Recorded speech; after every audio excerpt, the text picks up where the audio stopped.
I'm Melissa, and this is the Book Break. And today I'm really excited to talk to our author. That's here, Ridley Pearson. And he is the author of very many books, but today we're talking about his Kingdom Keepers series. So let's bring him in. I'm so excited. Hi, Ridley. Hi, Melissa. Thank you for having me.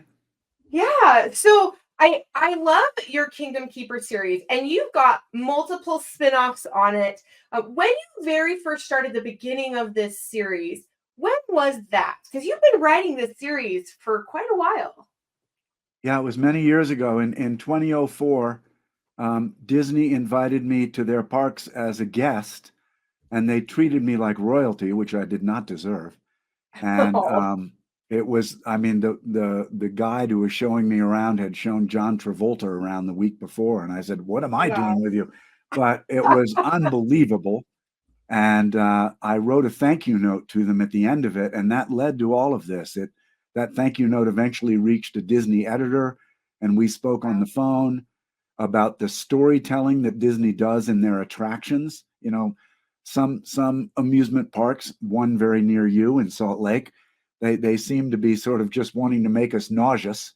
But the beauty of the Disney parks is each attraction has a beginning, middle, and end, and they tell a story. And Yeah. I was fascinated by that, and that led to me being invited to write. I used to, well, I still do write crime novels, and to write kind of a crime novel thriller, but for a younger age, much less at stake. Nonviolent and all of that, but Yeah. set inside their parks. And they let Yeah. me into their parks now over the last 20 some years. They've let me into their parks 30 times after the Wow. parks are closed. So Yeah. it's dark, there's no music.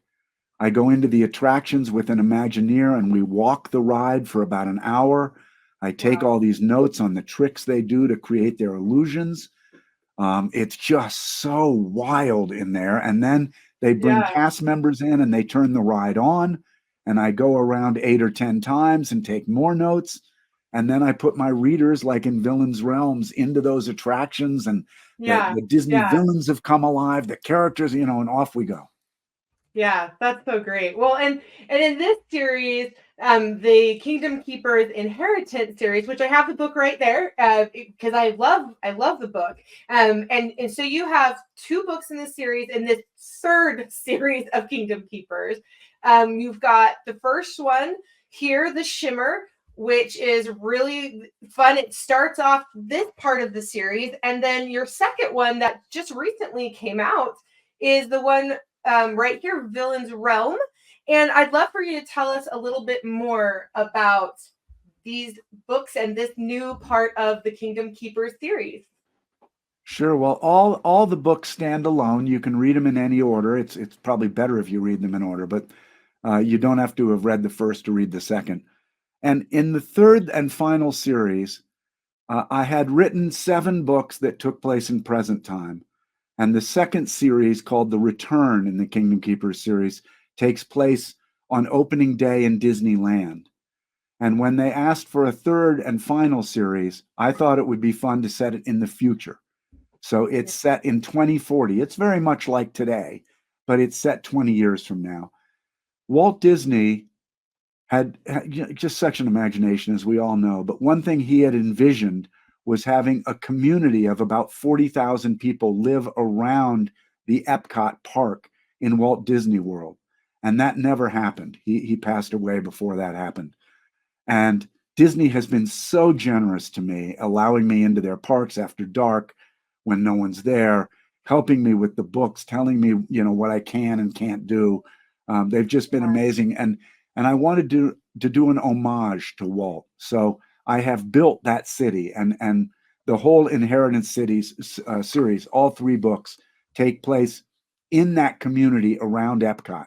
One of Epcot's cool features is they have this wonderful world showcase that goes around a lake. They have 7 to 9 different countries represented.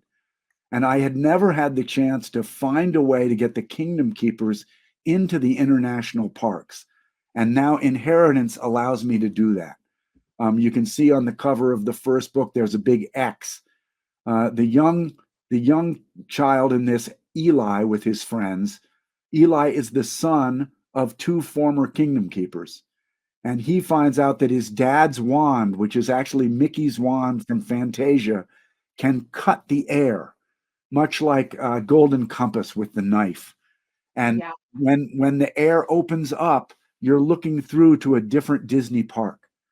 And the kids then travel to Disneyland Paris, Disneyland Shanghai, Disneyland instead of Walt Disney World, all trying to chase Ursula, who has gotten her 8 tentacles onto this magical ink of waltz. And if the kids can't get the ink away, the parks are in big trouble. Yeah. Yeah. And, I think it was really fun how with this Inheritance series, it's the kids of the original Kingdom Keepers, which I thought was really great. And especially because it kind of like, as a parent, it makes you think about, well, I don't tell my kids everything about my past, but I'm also not magical or a hologram. So tell us a little bit more about what you did with that whole concept of, holograms. And, oh, you got to remind me, what is above the holograms now in the newer series? So Well, there are a group of, from the original series, there the 5 characters, because I couldn't harm kids. I had to find a way to right, have them in the park and have right, consequences but not get hurt. So they right. are guides. They're like the guide that showed me around for the wonderful trip I had, except now that they're modern, it's in 2040, they're holograms. But kids Yeah, had to model for these. And those yeah, kids wake up in their dreams and end up inside the park as holograms. But they also meet these characters called fairlies. And the fairlies are fairly human. They're human beings with exceptional sort of, you know, metaphysical powers. They yeah, one child can push and physical objects will move. One child can touch a person and read his or her thoughts. So they're not superheroes, but they have really weird abilities. The fun thing in Inheritance is that by having those characters marry and have children, the children end up with some of these paranormal abilities and also the great qualities of friendship and leadership that the early Kingdom Keepers had. What I try to stress in these books for the younger readers is the importance of teamwork. It's been so important in my life. I mean, I have editors and publishers and publicists, and it takes a village. And so the kids think they're cool and they've got this, but as it goes on, they realize they can't do this without their friends. People, villains like Ursula, they're just too powerful. They need all of them at their best to win these battles. So I hope that the books engage the kids and keep them reading and give them a community to be part of. We've got 2 million copies of the books out there, and they're just people all over the world who love these books and communicate with each other. And that they learn that, it helps to listen and it helps to be a partner. yeah. And I gotta say, after reading them, I want to go to Disneyland again. It's been 2 years since I've been. So I need to get out there again and go. And so I've got to ask you one last question. What's your favorite ride? You can pick either My Disneyland or favorite Disney ride, World. Your favorite ride? I gotta know. my favorite ride as an adult is Soarin'. I love flying Oh, over soaring everything over with your feet California. hanging down.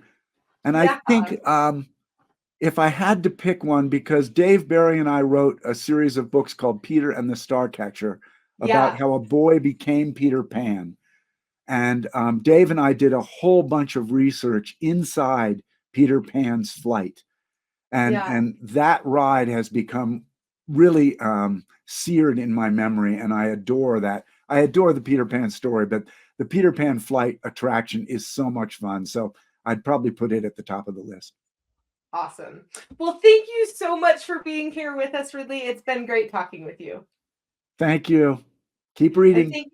thank Thanks. And thank you to our viewers. We'll see you next time.